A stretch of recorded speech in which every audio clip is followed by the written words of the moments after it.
Hello everyone. आज हम लोग जानेंगे कि सरकार जो है बजट घाटे को जीरो बता करके हमें किस तरह से बेवकूफ़ बनाया करती थी। देखिए, बजट घाटा जो होता है वो इस तरीके से निकाला जाता है। कुल खर्च माइनस कुल प्राप्तियां, सरकार कितना खर्च कर रही है वो माइनस सरकार जो है कितना पैसा वो प्राप्त कर रही है वो। खर्च दो तरीके से होता है, एक होता है राजस्व खर्च, दूसरा होता है पूंजीगत खर्च। Revenue expenditure, capital expenditure. Revenue expenditure में आता है सैलरी, पेंशन, किसानों की ऋण माफी इत्यादि। कैपिटल एक्सपेंडिचर में आता है जैसे सरकार ने नेशनल हाईवे बनाया, मेट्रो बनाया इत्यादि।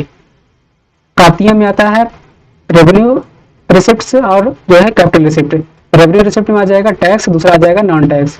टैक्स में आ जाएगा इनकम टैक्स, कॉर्पोरेट टैक्स इत्यादि। नॉन टैक्स में आ जाएगा फीस, फाइन, ब्याज इत्यादि। और कैपिटल यानी पूंजीगत प्राप्तियों में आ जाएगा डिसइन्वेस्टमेंट, जैसे सरकार ने कहीं पर इन्वेस्टमेंट किया था पहले, अब जो है वो पैसा उसको वापस मिल रहा है, मतलब वो पैसा निकाल रही है सरकार, उसे कहेंगे विनिवेश या डिसइन्वेस्टमेंट। दूसरा होगा रिकवरी ऑफ लोन, सरकार ने किसी को लोन दिया हुआ था, अब वो पैसा सरकार को मिल रहा है, ठीक है। तीसरा होगा सरकार जो है मार्केट से पैसा बोरो करती है, मतलब मार्केट से पैसा उधार लेती है। तीसरा और चौथा हो गया अदर लाइबिलिटीज।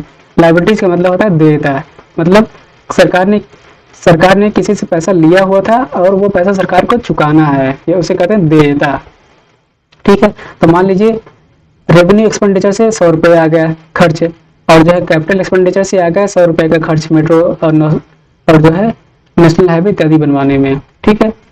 और प्राप्तियों में आ जाएगा टैक्स से मान लीजिए 25 रुपये, नॉन टैक्स से आ जाएगा 25 रुपये, डिसइन्वेस्टमेंट से आएगा 25 रुपये, और रिकवरी ऑफ लोन से आएगा 25 रुपये, ठीक है। मार्केट से मान लीजिए 50 रुपये का उधार लिया, और जो है अदर लाइबिलिटी जो चुकाना है उसको वो 50 रुपये का, ठीक है। बजट घाटा कैसे आएगा? कुल खर्च, सरकार कितना खर्च कर रही है, तो 100 रुपये प्लस 100 रुपये आ गया 200 रुपये माइनस का। और सरकार कितना प्राप्त कर रही है, उसमें आ जाएगा 25 रुपये टैक्स से, 25 रुपये नॉन टैक्स से, 25 रुपये DIS से, 25 रुपये RL से, और 50 रुपये आ गया मार्केट बोरोइंग से, 50 रुपये आ गया अदर लाइबिलिटी से, ठीक है। तो ये आ गया कितना, 25 प्लस 25 प्लस 25 प्लस 25 आ गया 100, और 50 प्लस 50 आ गया 100 यानी 200। तो 100 प्लस 100 200 माइनस का इधर 100 प्लस 100 आ जाएगा कितना 200, तो आ जाएगा कितना 0 रुपये, यानी बजट घाटा कितना हुआ 0 रुपीज़। इस तरीके से आता है बजट घाटा।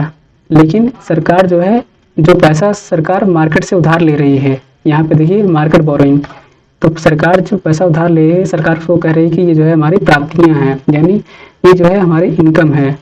तो अगर आप किसी से उधार लेते हैं तो क्या आप ऐसा कहेंगे कि जो है हमारी इनकम हो गई? ये तो गलत बात है ना। तो सरकार पहले ऐसा करती थी, इसीलिए इसको बंद कर दिया गया है अब। इसीलिए अब जो है बजट घाटे, मतलब इसीलिए अब बजट घाटे की तुलना में जो है अब